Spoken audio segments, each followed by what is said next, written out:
Well, it took us over 5 years to figure it out. Forrest actually wrote a poem that put an X on the map. Since there has been such an uproar in the community over where the treasure was found, and even if it was found, and all the attacks on Forrest, we felt like it was time to release the solve and let people know where it was found. So, from some treasure hogs back east, we claim title to the solve. We hope you enjoy this. So, before we get started, I'm going to ask everyone to pull out a copy of the poem. I'm sure many of you have it memorized as we do as well, but I think it'll help you to see as we walk through each clue. While there's only 9 clues, it is important to see that every line matters. Every line is either a clue, a direction, or a confirmer. What Forrest did was absolutely brilliant, and I think you'll enjoy following along. So we are purposely not going to spend a lot of time on the first 2 clues because Forrest has told us that more than several searchers have figured out the first 2 clues. There's nothing new here. So yes, the answer to the first clue, begin at where warm waters halt, is the New Mexico fishing regulations. But it is very important that we use it in conjunction with the rest of that sentence, the rest of the clue that says, and take it in the canyon down. You have to take it in the Chama Canyon down, and I have that circled for you here. Very important line where it says, not far, but too far to walk. He's telling you it's not far to the treasure from where you begin at warm waters halt. He's saying it's just too far to walk. So the very next line says, so put in below the home of Brown. He's telling you can't walk to it. You need to boat to it. Put in is a boating term. You put in below the home of Brown, and that'll take you to where the treasure chest is. So the answer to the second clue, to put in below the home of Brown, is the largest brown trout caught in New Mexico, which is obviously located at Cooper's Alvado Ranch, and I know probably everybody knows that by now. I do think it's interesting to see the little sign above the big brownie there. It says, please do not touch. And many of you that have read the Thrill to Chase book will remember that being in there. So now that we've gotten the first 2 clues out of the way, let's talk about the third clue. And I believe this was where most everybody got off track. The next line of the poem says, from there, it's no place for the meek. Well, where is from there? Well, it's from where you put in below the home of Brown. From there, it's no place for the meek. So from there, the no place for the meek is describing where you put in. Where you put in at the Chama River there below Cooper's Alvado, it's one of the 2 official put-ins on the Chama. And I don't know if you knew this or not, but the Rio Chama in 1988, Congress called it the Wild and Scenic River. It's a wild and scenic river. It is no place for the meek. So the answer to the third clue is the Rio Chama there where you put in. It is no place for the meek. So we've given you the answer to the first 3 clues. We've put in below the home of Brown, and from there it's no place for the meek. We're on the wild and scenic river. We're on the Chama. That's the 3rd geographic location. So the very next line of the poem, and again, it's important that we stay in order, in sequence, consecutive, contiguous order here. Follow each line of this poem in order because it all works.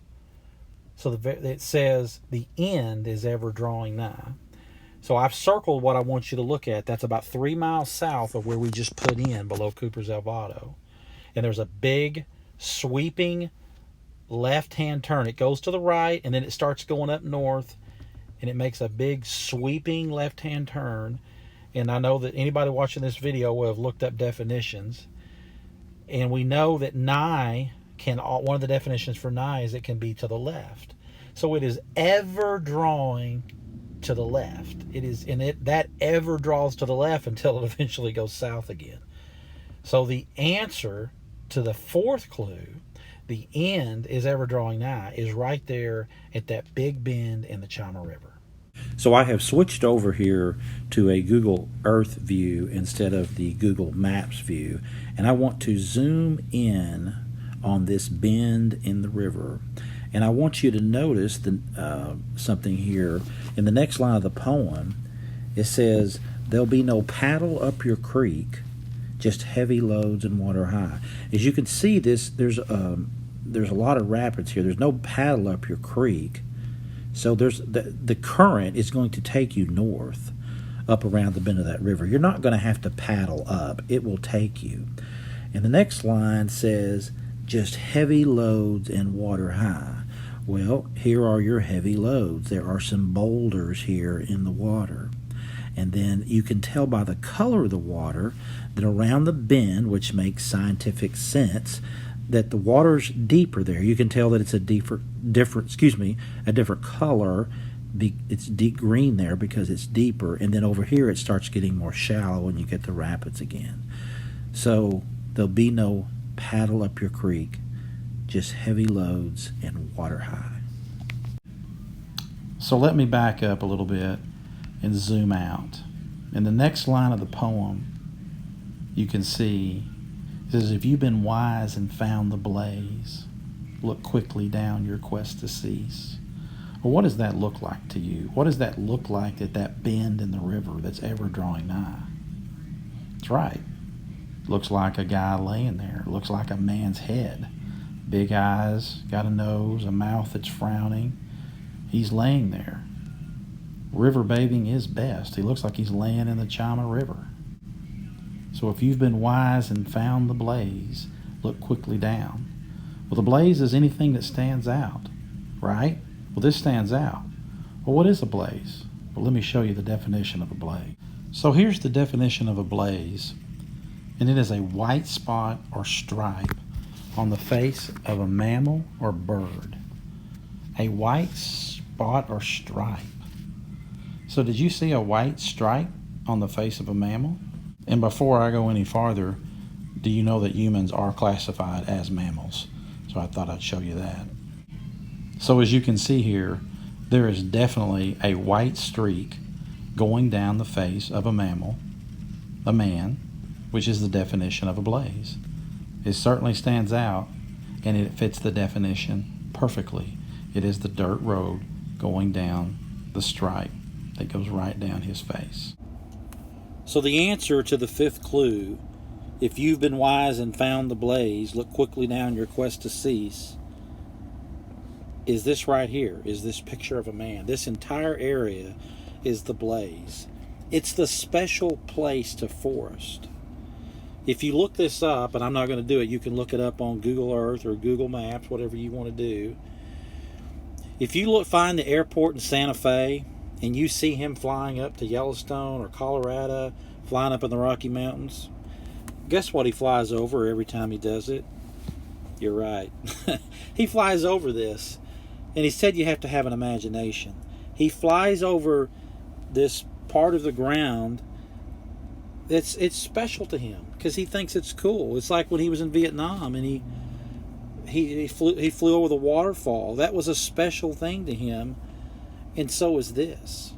You could actually, well, we're going to get to one of the subtle hints, but if you stuck your thumb in front of your eye as you were flying over it, you could probably fit it perfectly there in the bend of the river, like when he covered up Philadelphia. He also said, "I didn't take a radial from the blaze."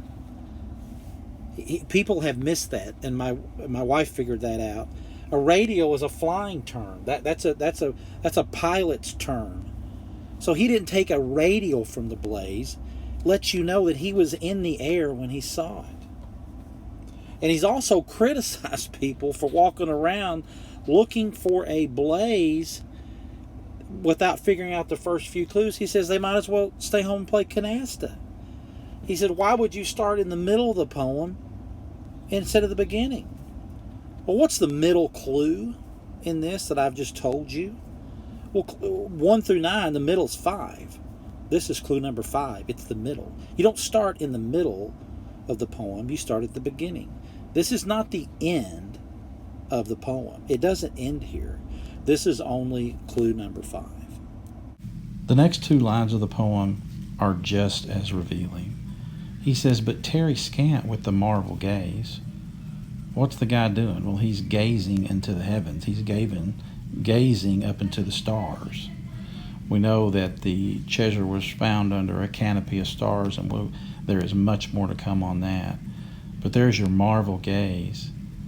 And he says, "But just take the chest and go in peace."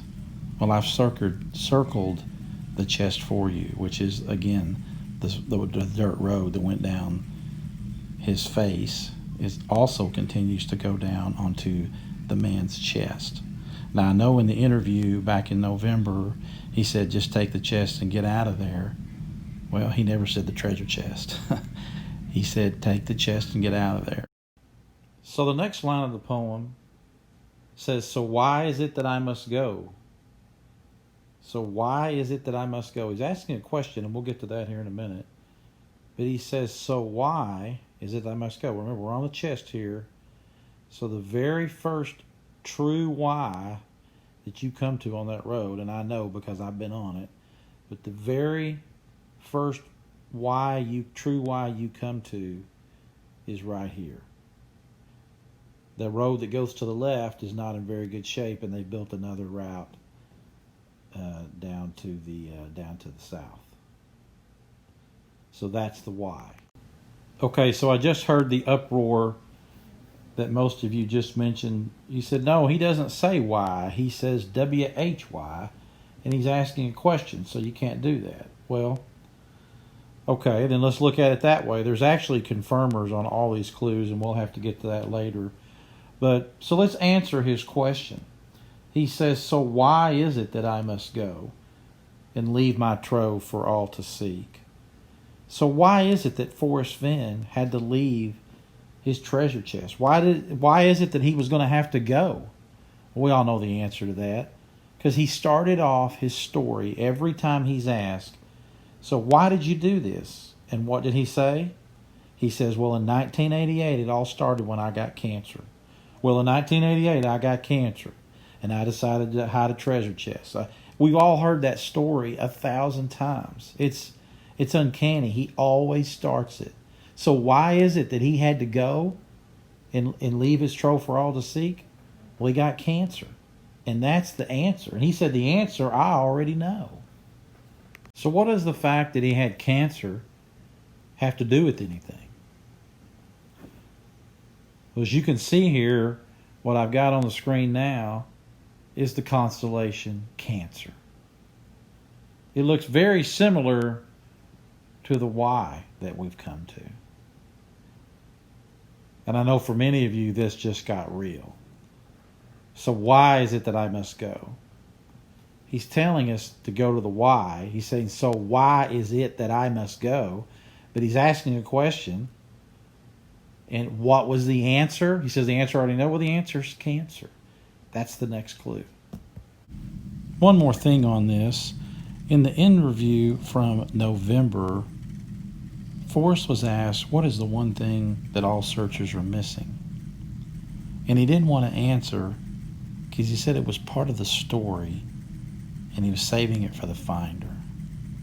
I believe the one thing that people are missing that's part of the story that he started off every time he told it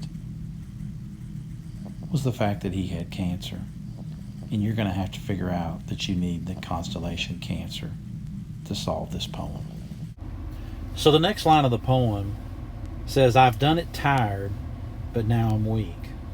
What Forrest is telling us here in a very subtle way, in a very creative way, is this is where he parked the car. He said, I've been tired. He's had 4 tires on his car. He was tired, but now he's weak. And now he's going to walk. So this is where he gets out of his car. And we go on to the next line of the poem. And it says, so hear me all and listen good. And many people have theorized that that's an echo. And that's correct. That is exactly what Forrest is saying. So coincidentally, I use that word a lot, just tongue-in-cheek. There's no coincidence. When you get out of the car at the Y, guess what? There is an echo, a clear echo to the southeast, which would mean you know which way to go on the Y now. You've come to Y. Do you go to the left or the right leg of that Y? You go to the right. There is a clear echo to the southeast. And remember what Forrest said? That a physical presence is required to complete the solve. The only way you can hear an echo is if your boots on the ground. So now that we've found the echo, what do we do at the next line? Well, it says your effort will be worth the cold. Well, what could that possibly mean, and how can it help get us closer to the treasure? The key here in this line of the poem is the word worth. And I have the definition up on the screen for you. And one of the definitions of worth is the value equivalent, the equivalent value. So your effort will be worth the cold, or your effort will be the value, what? What is the value of the cold? Well, if I'd ask you what was cold, that is relative, but what would most people say is cold? 32 degrees where water freezes. So this line would say your effort will be worth the cold. Your effort will be the value 32 degrees. So if your effort will be the value 32 degrees, let's connect the dots here literally. If you connect the two dots, the two legs of the Y in the road and in Cancer, guess what? It's a 32 degree angle. So your effort will be the value 32 degrees. That's the answer to the next line of the poem. But what do we do from there? So the next line of the poem says, if you are brave and in the wood. So if you are brave, we're going to start with the first part of that, if you are brave. And many of you will recognize this picture from the book. And Forrest has said that there's two really good hints in the book. He said there's some subtle hints sprinkled in the text of the chapters. Those are separate issues. But he said that there are two really good hints in the book, and this is one of them. Many of you will remember this picture in the book, and he said that when he snuck out there at night, that it took guts to go out in that cemetery at night. There was no moon, it was dark. And what's he doing? He's looking up in the stars. Well, remember, we just left. We're at the constellation Cancer now. So if you are brave, what do? Forrest was certainly brave to go out in that cemetery at night when it was dark. It did take guts. But did you know that Forrest was born on August the 22nd, which makes him guess what? A Leo. He's the brave lion. If you are brave, if you are Leo, is the first part of that line. And now let's talk about what in the wood means. So we found out what brave is Leo. The next part says, if you are brave and in the wood. Well, many of you will recognize this picture of a lumberjack standing out there with his axe. What's he doing? Just like the little boy Forrest was when he was brave. He's looking up at the stars. So if you are in the wood, this is the other really good hint in the book. If you are brave and in the wood, both of them are looking up at the stars, letting you know that you need the constellations. So if you're in the wood, where are you? What is in the wood and where is in the wood? Well, it just so happens by coincidence, not really, nothing here is by coincidence, that to the south of the Y, to the south of the dirt road that we're on, in the BLM area, is something called the Rio Chama Wilderness Study Area. And I've got a little dialogue in it here on the screen for you. I want to take you to the second paragraph, the third sentence down, where it says, just over 8 miles from where the pavement of the road becomes the boundary with the WSA, the Wilderness Study Area, on the left side of the road. In the wood is the wilderness study area on the left side of the road, but it just so happens to coincide with the first part of that sentence about in the brave. Let me show you. And before I show that to you, I'll give you a little quick view. This is where approximately, this is not exact, the wilderness study area is. You can look it up online and it gives the boundaries of where it's at. But this is the Rio Chama Wilderness Study Area in the wood. So here it is. Guess what the constellation is that just happens to be south of Cancer, the Y in the road? Look at it there. It's Leo. It's brave. Leo is brave and in the wood in the wilderness study area. So the answer to that line is Leo in the wilderness study area.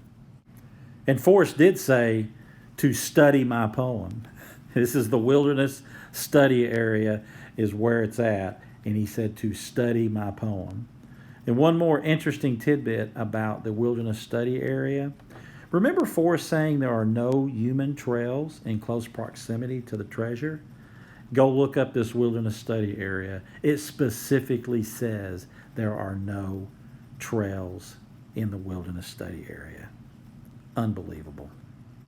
So now that we have figured out brave and in the wood, what do we do now? Well, let's continue with the poem. You can't quit until it's over. Because he said it'd be dangerous to discount any word in the poem. So the very last line, which I dismissed for years until my chase partner finally convinced me it was right, is I give you title to the gold.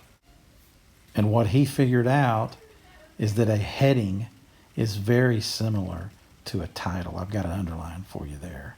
So he says, I give you title to the gold or heading to the gold. So what does that mean if he's give us heading to the gold? As you can see there between Cancer and Leo, there's a dotted line labeled ecliptic. And I'm sorry, it's blurry. It's as good as I could get it. An ecliptic is the apparent path of the sun, and you can look all this up, as it runs through the constellations. Well, remember, now we're looking at these on the ground. So what is the ecliptic if we put this on the ground at the Y at the dirt road? What is that heading? The title to the gold, the heading to the gold. It's 166 degrees. By the way, there's 166 words in the poem. Oh, and by the way, there's 32 nouns in the poem when we use the 32 degrees. So we've read the poem like you're going to put an X on the map. Now, to find those nouns, you have to look up every single word in that poem and understand how Forrest wrote it. Remember, he said he looked up every noun. And he said it's dangerous to discount any of the words. Very interesting choice of words when he says discount. Because if you do 164, 165, 168, you might miss that treasure. But you need 166 words, which just happens to be what the ecliptic is on between Cancer and Leo. And I'm sure all of you will remember that Forrest told us that Google Earth will not help with the last clue. And everybody has interpreted that to mean you have to be boots on the ground to figure out the last clue. Well, he didn't say that. He just said Google Earth won't help with the last clue. And this is why. Because you're not looking at the Earth. Google Sky would be of great assistance. But you're looking into the stars, into the heavens. You're not looking at the Earth for the last clue. If you are brave and in the wood, I give you title to the go, is the last clue. And Google Earth will not help you with that one. Forrest, you were definitely dancing with the stars on this poem. So here it is. The result of 15 years of Forrest Fenn writing a poem, a 10-year treasure hunt. The treasure hog spending 5 years working on this solve. There is the result. There's the X on the map. There's the 32-degree line. There's the 166-degree line. Forrest said to read the poem like you're going to put an X on the map, and there it is. And while I would love to tell you that we are the finders, we are not. Yes, it was worth it. We don't regret a thing. But we did not find the treasure because we were late. We had a trip planned the first weekend in June. We already had hotel reservations booked. We actually put the dog in the kennel on Saturday night. Got up early, 6 o'clock the next morning. We're already packed. We're just going to load the truck and pick up our chase partners when we saw what Forrest had announced late the night before. And since it was about a 12-hour drive for us, we canceled our trip. We'd have loved to have gone and looked at that particular spot. We had been to that area several times, the general area, the Blaze area, but not that X, because we didn't have the last stanza figured out yet. So we didn't go. We canceled our trip. But we want to congratulate the finder. We were pretty upset for a few days, disappointed. But we want to congratulate the finder. Good job. We didn't think anybody else would figure it out before we got there. He said to wait for the snow to melt and the mud to dry, and then the COVID-19 outbreak hit. And we were going to go the first week in June, but he beat us by a few days. But no hard feelings. Congratulations.